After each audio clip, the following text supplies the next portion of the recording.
विश्वनाथ ज्योतिर्लिंग 9वें ज्योतिर्लिंग है जो उत्तर प्रदेश के वाराणसी डिस्ट्रिक्ट के काशी नगर में स्थित है। कहते हैं तीनों लोकों में न्यारी नगरी काशी है जो भगवान शिव के त्रिशूल पर विराजती है। विश्वनाथ ज्योतिर्लिंग दो भागों में विभाजित है। ज्योतिर्लिंग के दाएं भाग में मां पार्वती और बाएं भाग में भगवान भोलेनाथ सुंदर रूप में विराजमान है। गंगा नदी के किनारे बसे काशी को मुक्ति का धाम कहा गया है। विश्वनाथ ज्योतिर्लिंग गंगा नदी के पश्चिमी तट पर स्थित है। विश्वनाथ ज्योतिर्लिंग को काशी विश्वनाथ भी कहकर संबोधित किया जाता है। ये एक ऐसा ज्योतिर्लिंग है जहां माता पार्वती जी का भी वास है, क्योंकि कहा जाता है कि यहाँ भगवान शिव जी माता पार्वती जी के साथ निवास करते थे। काशी ज्योतिर्लिंग के मंदिर को कई मुगल शासकों द्वारा तुड़वा दिया था और फिर हिंदू राजाओं द्वारा इसका पुनर्निर्माण कराया गया। औरंगजेब ने सन 1669 में एक फरमान जारी कर काशी विश्वनाथ मंदिर को ध्वस्त करके मस्जिद का निर्माण कराने का आदेश दिया था। औरंगजेब ने मंदिर का अधिकांश हिस्सा तुड़वाकर एक ज्ञानवापी मस्जिद बनवाई थी। इसके बाद महारानी अहिल्याबाई होलकर ने इस मंदिर का निर्माण सन 1780 में कराया था। बाद में महाराजा रणजीत सिंह ने 1000 किलोग्राम सोना इस मंदिर को दान कर दिया था। काशी विश्वनाथ का रहस्य। विश्वनाथ ज्योतिर्लिंग मंदिर गंगा नदी के तट पर स्थित है। ऐसा कहा जाता है कि यहाँ श्रद्धालु गंगा नदी में स्नान करके ज्योतिर्लिंग के दर्शन करता है तो उसे मोक्ष की प्राप्ति होती है। यहाँ शिव जी विश्वेश्वर या विश्वनाथ ज्योतिर्लिंग के रूप में विराजमान है। ऐसा प्रचलित है कि शिव जी यहाँ मरने वाले के कान में स्वयं तारक मंत्र कहते हैं, जिससे उसे मोक्ष की प्राप्ति होती है। विश्वनाथ ज्योतिर्लिंग के दर्शन करने से भक्तों का जीवन धन्य होता है और उनकी मनोकामना पूरी होती है। मान्यता है कि कोई भक्त बाबा विश्वनाथ ज्योतिर्लिंग के दर्शन करता है तो उसे बार बार जन्म के चक्र से मुक्ति मिल जाती है। काशी विश्वनाथ मंदिर वाराणसी कैसे पहुँचे? हवाई मार्ग द्वारा। विश्वनाथ मंदिर से लगभग 27 किलोमीटर दूर बापतपुर में स्थित लाल बहादुर शास्त्री हवाई अड्डा वाराणसी का मुख्य एयरपोर्ट है। दिल्ली और मुंबई जैसे मेट्रो शहरों से यह एयरपोर्ट जुड़ा हुआ है। रेलवे द्वारा। वाराणसी में कई रेलवे स्टेशन है। वाराणसी सिटी स्टेशन से मंदिर मात्र 2 किलोमीटर की दूरी पर है, हालांकि वाराणसी जंक्शन 6 किलोमीटर दूरी पर है और मंडुआडी स्टेशन विश्वनाथ मंदिर से 4 किलोमीटर पर है। वाराणसी के ये सभी स्टेशन भारत के राज्यों के प्रमुख रेलवे स्टेशनों से अच्छी तरह जुड़े हैं, जहां आप वहां चलने वाली ट्रेनों से आसानी से पहुंच सकते हैं। सड़क मार्ग द्वारा। भारत के कई राज्यों से सरकारी और निजी परिवहन बसें वाराणसी जाती है। काशी विश्वनाथ के दर्शन कैसे करें? विश्वनाथ ज्योतिर्लिंग दर्शन करने के लिए सुबह 9 बजे से पहले मंदिर पहुंचे। यदि आप 9 बजे के बाद मंदिर पहुंचते हैं तो आपको दर्शन करने में बहुत अधिक समय लग जाता है। मंदिर में दर्शन करने के लिए दशाश्वमेध घाट के तरफ से आप गंगा द्वार से जाएंगे ताए आपको विश्वनाथ ज्योतिर्लिंग के मंदिर का शिखर दिखेगा। ये शिखर सोने का बना है। गंगा द्वार से भक्तों की लाइन लगती है। यहाँ कुछ नकली पंडित जल्दी दर्शन करवाने का झांसा देते हैं। आप उनसे सावधान रहे। यदि जल्दी दर्शन करना है तो आप समय बचाने के लिए वीआईपी दर्शन का टिकट ले सकते हैं। काशी विश्वनाथ मंदिर शीघ्र दर्शन वीआईपी टिकट मूल्य का मूल्य 300 है। सुरक्षा व्यवस्था को ध्यान में रखते हुए मंदिर परिसर में सेलफोन, कैमरा, धातु की वस्तुएं, सिगरेट और लाइटर आदि ले जाने की अनुमति नहीं है। वीआईपी दर्शन।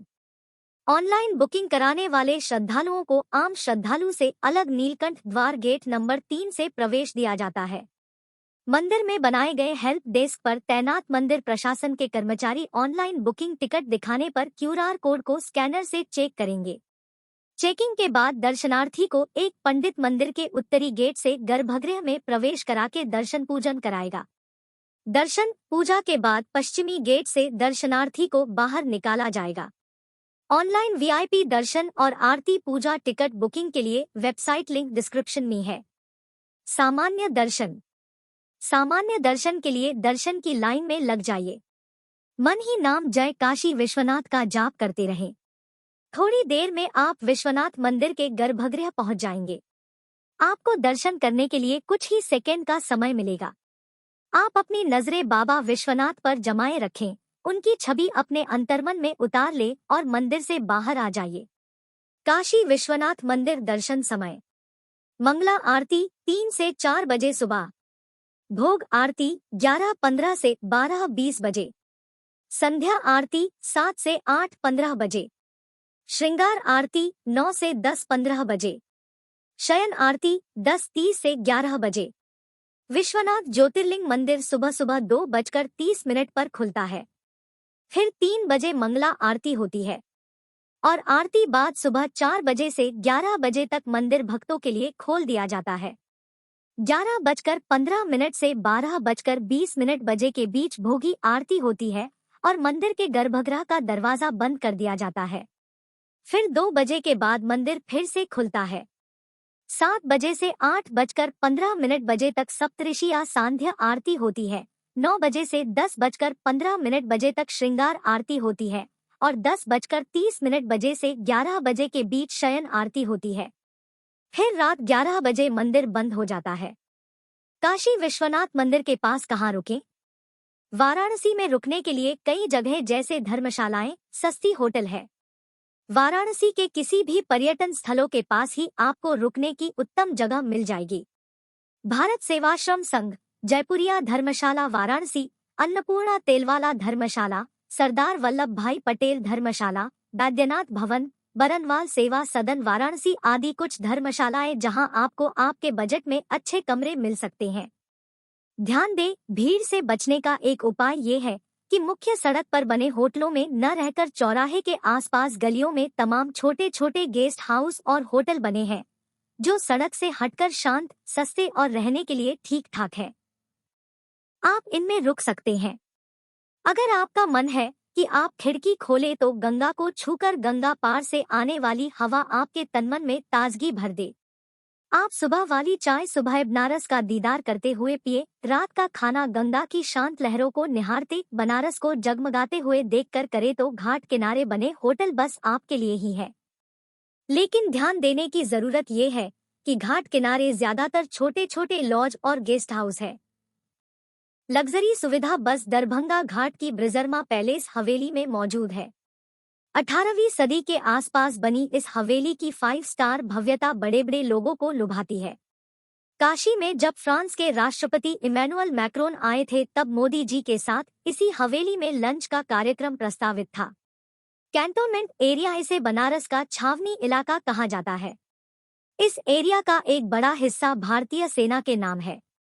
इसे पॉश इलाका भी माना जाता है। बनारस के सारे 5 स्टार लग्जरी होटल इसी एरिया में मौजूद हैं। निराद टेंट सिटी। वाराणसी में रहना निश्चित रूप से अपने आप में एक अनुभव है जहां आपको आनंद और विलासिता दोनों दुनियाओं का सर्वश्रेष्ठ मिलता है। सावधानी पूर्वक तैयार की गई यह टेंट सिटी अपनी प्रीमियम सुविधाओं, अच्छी तरह से नियुक्त आवास और विशिष्ट आतिथ्य के साथ आपके होश उड़ा देती है, जो यह सुनिश्चित करती है कि निरान में आपका प्रवास आपके जीवन के सबसे अच्छे अनुभवों में से एक बन जाए। मेरा ऑनलाइन बुकिंग की वेबसाइट डिस्क्रिप्शन में है। वाराणसी के प्रमुख टूरिस्ट प्लेस। गंगा नदी के घाट यहाँ 84 से ज्यादा घाट है। बनारस यूं ही घाटों का शहर नहीं कहलाता, यहाँ अलग अलग नामों के करीब 84 घाट है। सभी बिल्कुल धनुषाकार रूप में श्रृंखलाबद्ध तरीके से स्थित हैं। इनमें कई घाट अपने धार्मिक और आध्यात्मिक महत्व से जाने जाते हैं, तो कई अपनी प्राचीनता और समृद्ध इतिहास को लेकर अलग खासियत रखते हैं।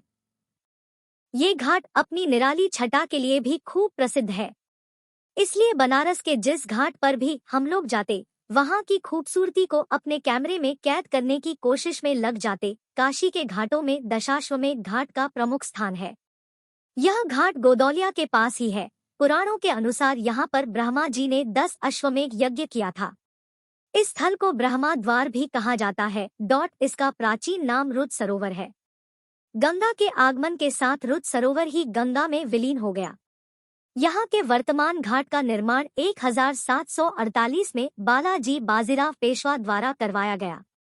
यहाँ हर रोज शाम में होने वाली गंगा आरती को देखने देश विदेश के लोग आते हैं।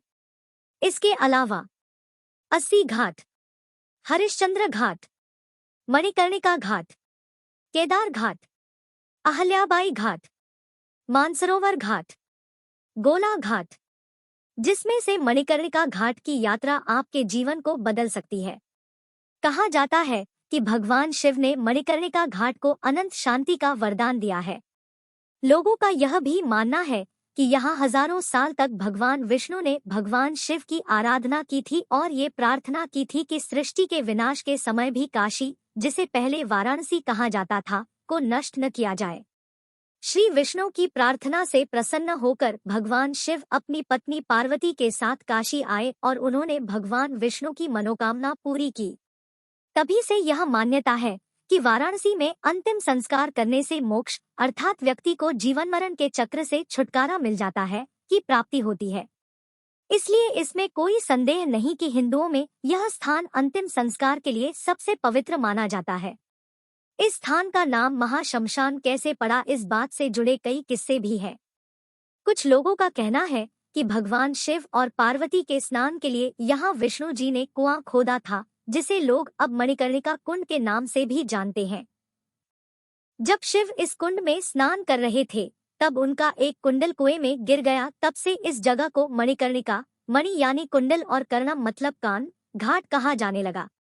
कहा जाता है कि यहाँ की आग कभी जलना बंद नहीं करती और हर दिन यहाँ 300 से ज्यादा शवों का अंतिम संस्कार किया जाता है। यदि किसी का अंतिम संस्कार यहाँ होता है तो वह सीधे स्वर्ग में जाता है। यह स्थान 3000 वर्षों से भी अधिक समय से यह कार्य करता आ रहा है। चिता भस्म की होली। होली एक ऐसा त्योहार है जहाँ लोग बहुत सारे रंग और संगीत के साथ मनाते हैं। देश के अलग अलग हिस्सों में लोग तरह तरह की होली मनाते हैं, लेकिन काशी की होली सबसे अच्छी, अद्भुत और निराली है। वाराणसी के मणिकर्णिका घाट पर शिव भक्त श्मशान घाट की राख से खेलते हैं, जो इस त्योहार को और भी खास बना देता है। भारत के वाराणसी में लोग 2 स्थानों पर होली खेलते हैं, महाश्मशान हरिश्चंद्र और मणिकर्णिका घाट। रंगभरी एकादशी पर लोग हरिश्चंद्र घाट स्थित मशान घाट में होली खेलते हैं। एक दिन बाद लोग मणिकर्णिका घाट पर होली खेलते हैं। आद्या शक्तिपीठ विशालाक्षी का मंदिर। मणिकर्णिका वह स्थान है जहां माता पार्वती का कर्ण पुष्प एक कुंड में गिरा था। भगवान शंकर ने जिसे ढूंढने का काम किया था, जिस कारण इसका नाम मणिकर्णिका पड़ गया। एक दूसरी मान्यता के अनुसार माता सती के शरीर का अंतिम संस्कार भगवान शंकर ने किया था, जिस कारण इसे महाशमशान भी कहते हैं। पास ही काशी का आद्या शक्तिपीठ विशालाक्षी का मंदिर है। कुछ मान्यताओं के अनुसार मर चुके लोगों को विशालाक्षी स्वयं तारक मंत्र का उपदेश देकर उन्हें मोक्ष प्रदान करती है। रंगभरी एकादशी आमलकी के दूसरे दिन बाबा विश्वनाथ जी का गौना नामक विशेष आयोजन होता है। यह काशी के मणिकर्णिका और हरिश्चंद्र घाट में ही मनाया जाता है और देवी अहिल्याबाई होलकर ने करवाया था।